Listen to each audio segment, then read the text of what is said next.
रुकिए, कृपया यहाँ बाण का प्रयोग मत कीजिए। कारण? बाण का प्रयोग क्यों ना करूं भला?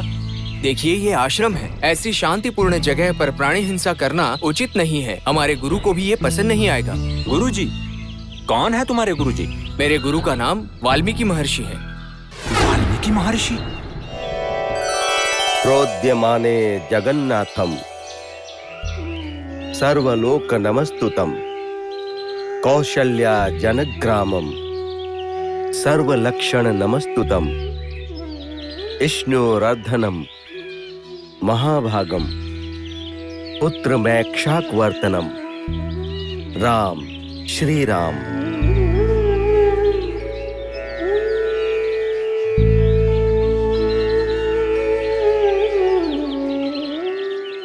कौशल्या शुशुभेतेन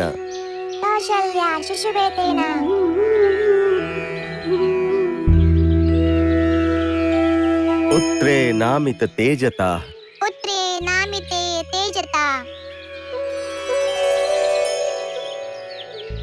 यथा वरेण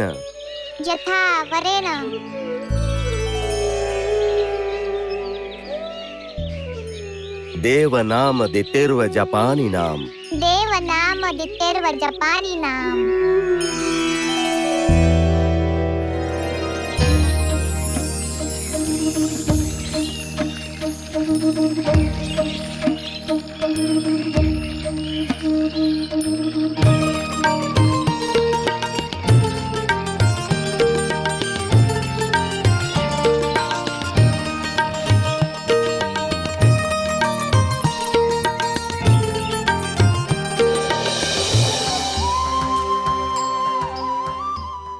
सीता।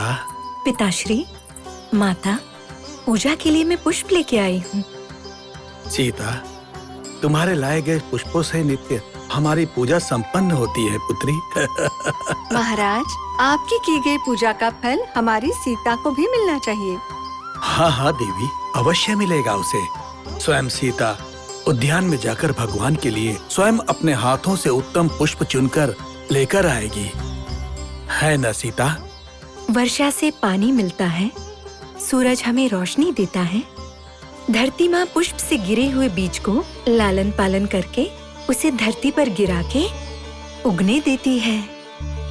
प्रकृति देवी उन पौधों से पुष्प को जन्म देती है। आप और माता श्री दोनों मिलके इन्हीं पुष्पों से भगवान की पूजा करके अनुग्रह से मुझे प्राप्त करके मेरा संरक्षण करते हैं। इन सब महान कार्यों के समक्ष प्रकृति देवी से दिया गया पुष्प लेके आना एक साधारण सी बात है। वाह, देखा आपने महाराज हमारी सीता की विनम्रता को। केवल विनम्रता ही नहीं, हमारी पुत्रियों में सकल सद्गुण परिपूर्ण मात्रा में है।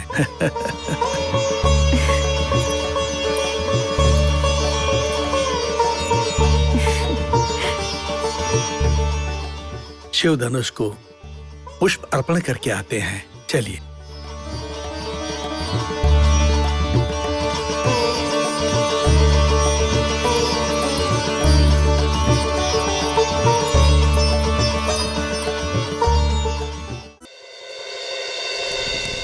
अग्निशक्ति वाजाम्बरम अग्निशक्ति वाजाम्बरम सर्वनिष्ठां परशिवम ओम अग्निये स्वाहा सर्वनिष्ठां परशिवम इंद्रे स्वाहा इंद्रिये तन्नमः इंद्रे स्वाहा पूर्णये तन्नमः अग्निशती ददादिशम् ओम शुक्लां वर्धनम् विष्णुर्शशिवर्णं चतुर्भुजं प्रसन्नवदनं जायेत सर्वविघ्नोपशान्तिः कर्मण्येवाधिकारस्ते मा फलेषु कदाचन मा कर्मफला हेतु ध्रुवे मा ते कर्मण्डे नमस्तुते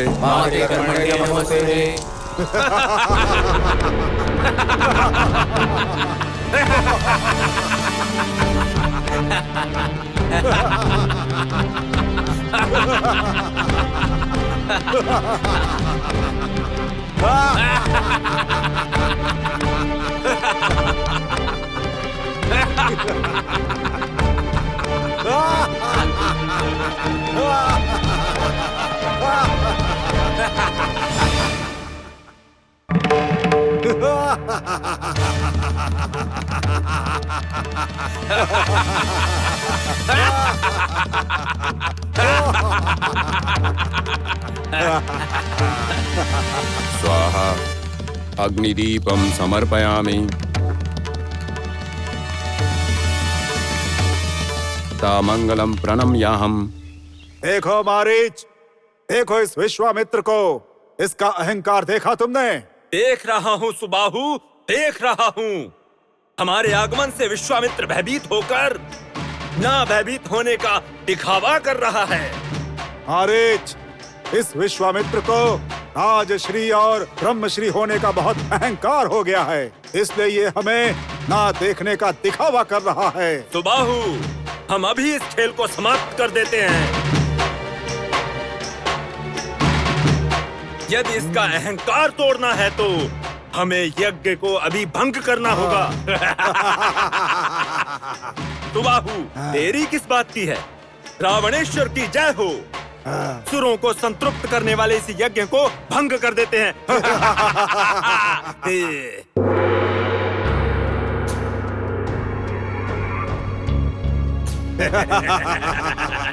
इंद्रे स्वाहा। इंद्रे स्वाहा। इंद्रे सर्वममम्। इंद्रे सर्वममम्।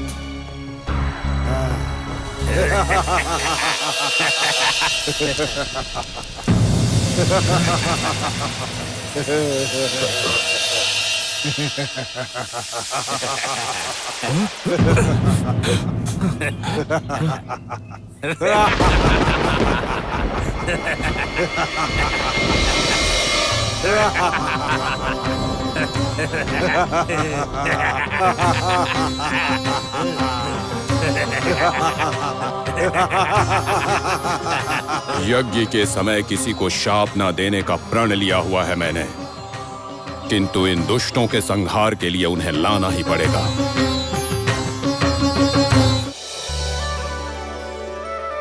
राजकुमारी, जैसा कि आपने कहा, उन तोतों को हम पकड़ के लाए हैं। आप इन तोतों को यहीं पर छोड़कर शीघ्र ही जाकर इनके लिए खाने पीने की व्यवस्था कीजिए। जैसी आपकी आज्ञा।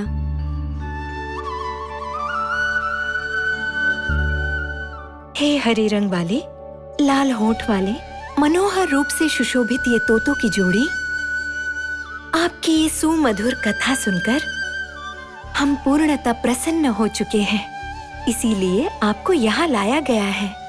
आप कहाँ से आए हैं और ये कथा कहाँ से सीखी आपने? राजकुमारी, हम त्रिकालज्ञानी हैं। हम महातपस्वी महामुनि वाल्मीकि के आश्रम में रहते हैं। हम वहीं से आए हैं। राजकुमारी, आप दोनों जिस गीत को गा रहे थे, मुझे वो सुनने की उत्सुकता हो रही है। जो भी फल हो, फूल हो या जल हो, वो सब मैं आपको दूंगी। कृपया इन्हें ग्रहण करने के पश्चात महर्षि की सुनाई गई कहानी को हमें सुनाने का कष्ट कीजिए।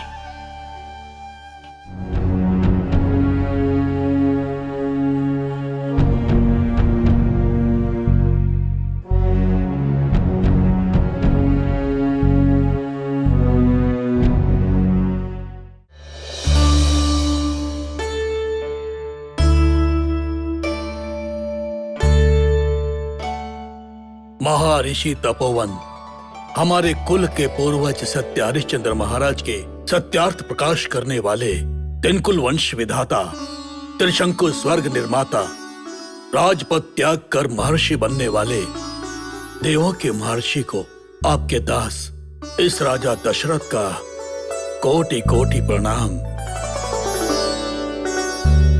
हे पूज्य मुनिवर, आसन ग्रहण कीजिए। रघुकुल को अपना आशीर्वाद दीजिए। इक्ष्वाकु कुलदीपक महाराज दशरथ, आकाश में जब तक सूर्य और चंद्र रहेंगे तुम्हारे कुल की कीर्ति स्मरणीय रहेगी। भगवान के विशेष अनुग्रह से तुम्हारे कुल द्वारा ही संसार का उद्धार होगा।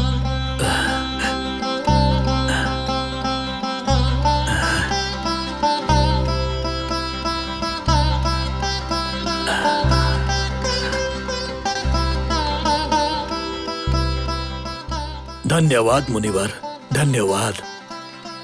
आपके चरण स्पर्श से अयोध्या पावन हो गई। समस्त राज परिवार आपकी सेवा करने के लिए अति उत्सुक है।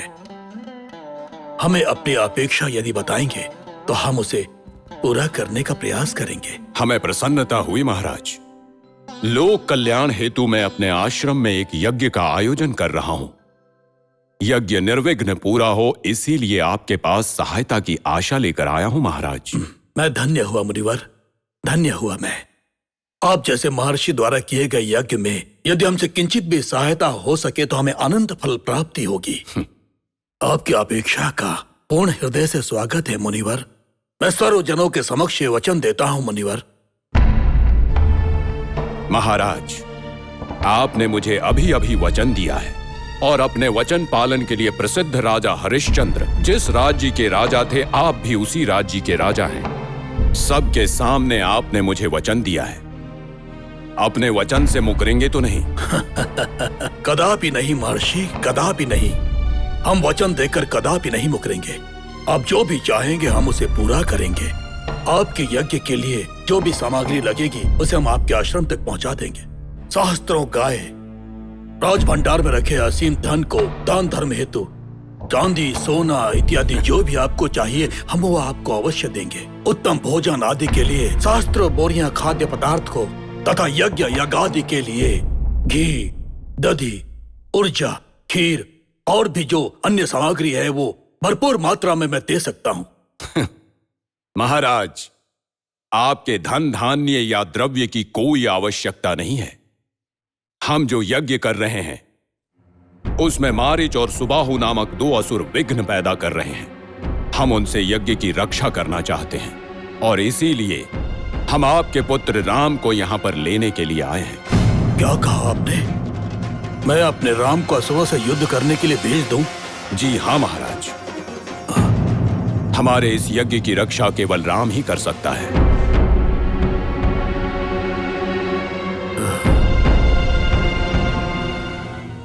नहीं नहीं मुनिवर, नहीं, यह संभव है, यह संभव है मुनिवर।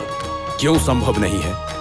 महाराज, आपने वचन दिया है। देखिए महर्षि, मेरे दिए वचन के अनुसार मैं स्वयं आपके यज्ञ की रक्षा करूंगा। उस यज्ञ कुंड की रक्षा के लिए उन असुरों का मैं स्वयं संहार करूंगा मुनिवर। कौन किसका संहार करेगा उसका निर्णय हम करेंगे महाराज। यज्ञ के पूर्ण होने तक मैं किसी को शाप नहीं दूंगा, ऐसा मैंने संकल्प किया है महाराज। देखा जाए तो असुरों को रोकने से मैंने स्वयं पर ही पाबंदी लगा दी है और इसी कारण से मैं आपके पुत्र राम को लेने यहां पर आया हूं। महाराज, अपने पुत्र राम को मेरे साथ भेजकर यज्ञ को निर्विघ्न संपन्न करने में मेरी सहायता कीजिए। मुनिवर, राम अभी बालक है मुनिवर। राम को भी युद्ध का अनुभव नहीं है और उन महामायावी असुरों के साथ युद्ध करने की कल्पना भी नहीं कर सकता हो। इसलिए मैं स्वयं। आप राम को भेजना नहीं चाहते हैं, इसलिए मुझे बातों में उलझा रहे हैं महाराज। आपके पूर्वज महाराज हरिश्चंद्र ने अपना वचन निभाने के लिए राज्य को छोड़ा, पत्नी से दूर हुए और अगर उसी सिंहासन पर बैठकर अपना वचन नहीं निभाएंगे तो ये सिंहासन कलंकित होगा महाराज। इसीलिए मैं आपको समय देता हूं, शीघ्र निर्णय लीजिए।